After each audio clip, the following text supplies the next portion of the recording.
Okay guys, gagawa lang tayo ng Spanish sardines. Simple lang. Ating mga ingredients. Unang-una is yung ating sliced bacon, or bay leaf, olives, black pepper, peppercorn, sliced sweet onion, garlic, and carrots. We need also oil, 1.5 cup olive oil, with salt. This is mackerel. So, what in Spanish sardines is mackerel. So, ito malinis na iniwasan natin na gano'n dito. Okay, no? Gawin natin, natin.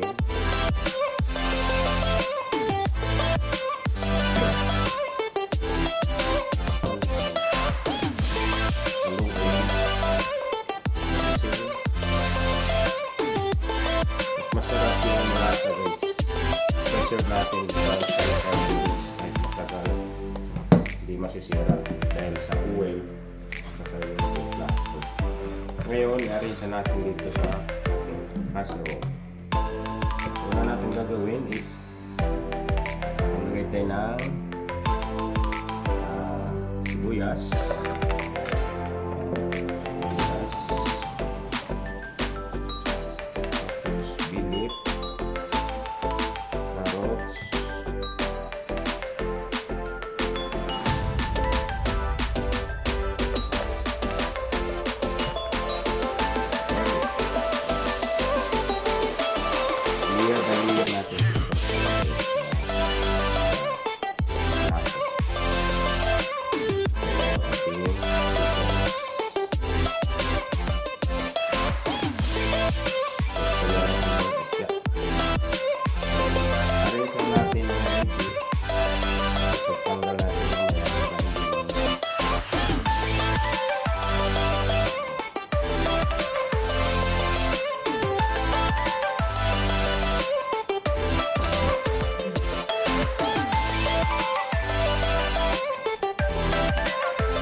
Guys, ang ating Spanish sardines, isasalang na natin.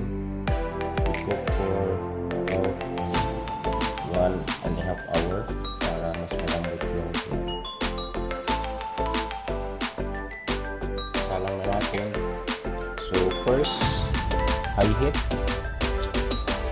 Pag kumulo na, saka natin i-reduce. Takpan muna natin. Kaya na natin kumulo. Kaya natin kumulo tapos i-reduce natin ito.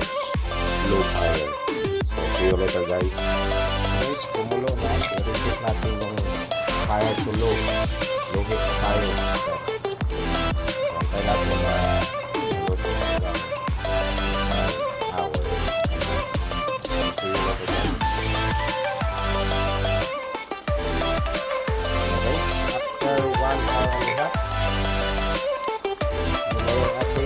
natin yung sardines. As you can see, smell aromatic.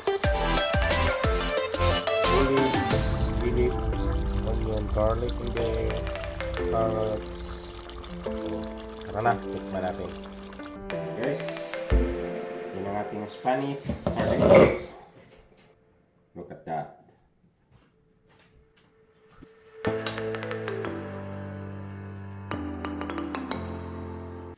Yes, tikman natin ang ating Spanish sardines na gawa. Using mackerel.